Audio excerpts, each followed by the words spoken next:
Part of our bacteria, gram-positive bacteria algorithm, and we see the ones that have branching filaments. Now, these filamentous bacteria look a lot like fungi. Why do they look like fungi? Because most bacteria are like cocci or bacilli, right? They're either round or they're like rods. But these organisms have these branching filaments, right? So they resemble fungal hyphae, but they're actually bacteria. So whenever you see gram-positive with branching filaments, you ask whether it's aerobic or it's anaerobic. If it's aerobic, it's Nocardia. If it's anaerobic, it's Actinomyces, right?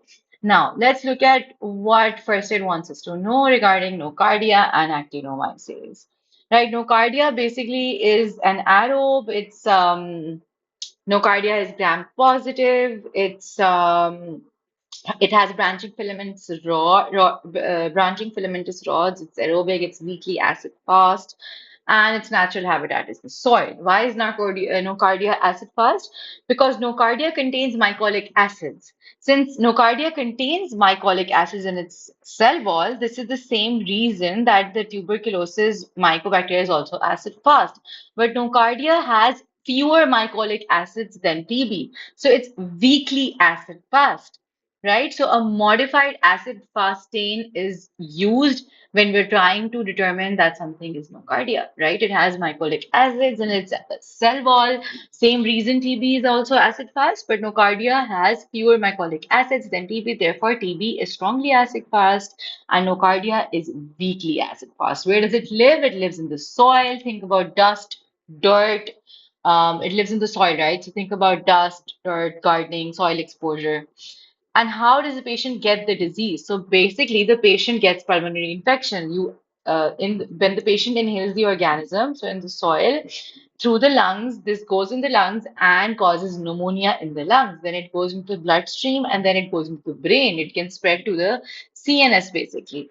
So it's especially seen in like immunocompromised patients like AIDS, transplant patients, or patients who use steroids, right? So this is mostly found in immunocompromised patients with so you'll get a vignette where it says immunocompromised patients with cavitatory lung lesions resembling TB, but it's PPD negative. So you think about nocardia, right?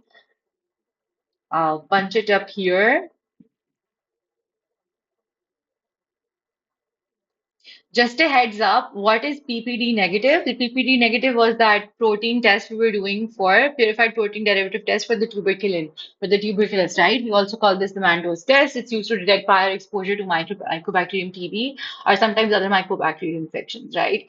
So if it's something is PPD negative and has cavitatory lesions, immunocompromised patient, you think about nocardia because it mimics TB.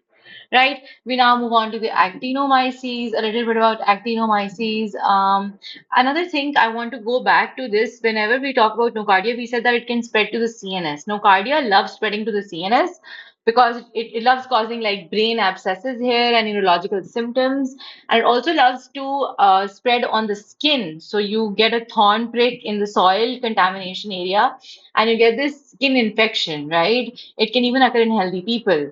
And treatment for this is basically the trimethoprim sulfamethoxazole, right? So you always give like sulfonamides for nocardia. And now I'll move on to the actinomyces. For the actinomyces, remember that this is an anaerobe, right? It's a branching filamentous rod. Its shape is like a branching filamentous rod. It's an anaerobe. It is not acid fast like nocardia. And its normal habitat is basically the normal flora. The reproductive and GI flora is its normal flora. It's normally present in the mouth, in the GI tract, in the female reproductive tract. It's not acquired from soil. It's already living inside you. Now, how does the disease start? You usually get a dental procedure, right? So it causes oral facial abscesses. How? Basically, you get some dental procedure done, some extraction done, or there's some maxillofacial trauma, some jaw trauma, or like some dental caries. And this is how the mucosa breaks and the actinomyces enters the deeper tissue. Once it enters the deeper tissue, what does it cause? It causes cervicofacial actinomyces, right? This is the most common. So I'm going to punch it here, cervicofacial actinomycosis, so you guys can read and understand what I'm saying. It's called the cervicofacial actinomycosis. This is the most common. It produces abscesses in the sinus tract, and then goes in, causes this draining pus area, right? Another important thing, you always get sulfur granules here. This is a classic board exam question. The draining pus contains yellow particles called sulfur granules. It's not sulfur itself. They're just yellow, so we call them sulfur granules. These are basically colonies of bacteria. They merely look yellow. They're not actually sulfur, right?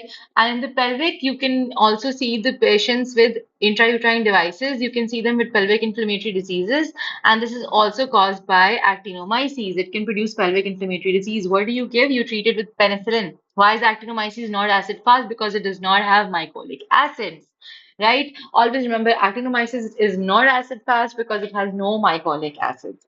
And always remember that the draining pus of actinomyces has these sulfur granules which are yellow, right? They're not sulfur itself, they're just yellow. I'll stop here. That's our basically branching filament section of gram-positive organisms. You can stop the video here and just revise this if you want.